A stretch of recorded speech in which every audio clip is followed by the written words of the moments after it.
All right, let's just jump right in. Have you ever felt like you're just kind of running on autopilot? Well, what we're going to talk about here is this incredible idea that we actually have the power to consciously grab the wheel, to control our own inner chemistry, and, believe it or not, to literally transform our lives.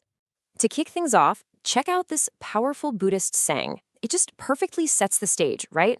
It highlights this direct physical connection between an internal feeling, like anger, and the poison it creates inside our own bodies, not anyone else's. So, that leads to a really fascinating question, doesn't it?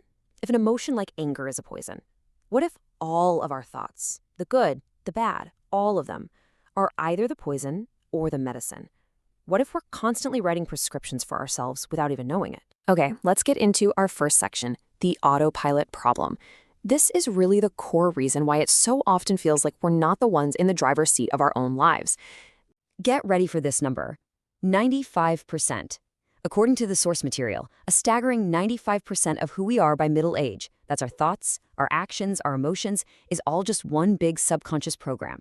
That means for almost your entire day, only 5% of you is actually present and consciously aware. And here's where it gets really wild. Because of that 95%, by the time we hit our mid-30s, our repeated thoughts and emotional reactions are so ingrained, so hardwired, that our body becomes the subconscious mind. It just reacts automatically way before our conscious brain even gets a word in. But what if we could break free from that programming? This brings us to the most empowering idea in this whole explainer, making the shift from being a victim of our own biology to becoming the master chemist of our experience. I want you to think about it like this. Your body is basically a personal drugstore, and every single thought you have is a prescription. We have this incredible internal pharmacy, and our thoughts are writing the scripts, telling that pharmacy exactly what chemicals to pump into our system. And the scale of this is just mind-blowing. A single negative thought, just one moment of stress or frustration, can trigger the release of over 1,500 different stress chemicals in your body. But here's the crucial part, and this is why you're seeing that number again. The pharmacy works both ways. A single positive thought, a moment of gratitude, joy, or love, can release over 1,500 beneficial healing chemicals. See? The prescription is all yours to write. So you see how it all connects, right? It's like a domino effect. It all starts with your thoughts. Those thoughts trigger chemical reactions in your body. Repeat those reactions enough, and they create your personality. And in the end, your personality creates your personal reality. All right, so that's the what. Now for the how. Let's open up the toolkit. What are the practical tools the source gives us to actually start, consciously playing with our own chemistry kit? Tool number 1 is pranayama, which is just a fancy way of saying the conscious control of your breath. By deliberately changing how you breathe, you can physically hit the emergency brake on that automatic stress response and tell your inner pharmacy to stop producing the bad stuff right in that moment. The second tool is dhyana. You can think of this as a deep meditation where you just become an observer of your own mind.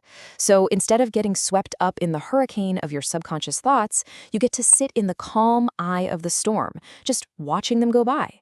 This is how you start to detach from those old programs. And look, it is so important to get this. These aren't just some abstract feel-good ideas. They are practical, ancient techniques for self-regulation. These are the actual levers you can pull to change your internal state from one moment to the next. So what happens when we start using these tools over and over? Well, we start to do something truly remarkable. We literally begin to rewire the hardware of our own brains. The science behind it all can be summed up in this one simple, brilliant phrase: nerve cells that fire together, wire together. Every single time you consciously choose a new thought or a different response, you're making new brain cells fire off. Do that enough, and they start to form a permanent connection, a brand new pathway for a new you. And that path to transformation is actually a pretty clear, step-by-step process. It starts with one single conscious new thought. You repeat that, and it creates new wiring in your brain. Over time, that new wiring builds a totally new personality. And ultimately, a new personality creates an entirely new human. And all of this leads to the final amazing transformation, that huge shift from being a passive victim of your life to becoming its active creator. I mean, this is the whole game, right here. The victim is always reactive, running on that subconscious autopilot, totally stuck in the past. Their body is running the show. But the creator, they're proactive, they're consciously aware, living in the present with their mind fully in control of their body. It's a complete flip of who's in charge. And this isn't about forgetting your past or pretending it didn't happen. It's about gaining what the source calls wisdom, which it defines as memory without the emotional charge. You don't forget what happened, you just rewire your response so that memory no longer triggers that poisonous chemical reaction. You take its power back. It all points to this one profound, incredible idea. You are the universe. You just don't know it. By learning to manage your own inner chemistry, you're tapping into the same fundamental, creative force that shapes all of reality. So that's where we'll leave it. You are the master chemist. You have the pharmacy inside of you, and you are holding the prescription pad. The question the source leaves us with is simple but powerful. What will you choose to write?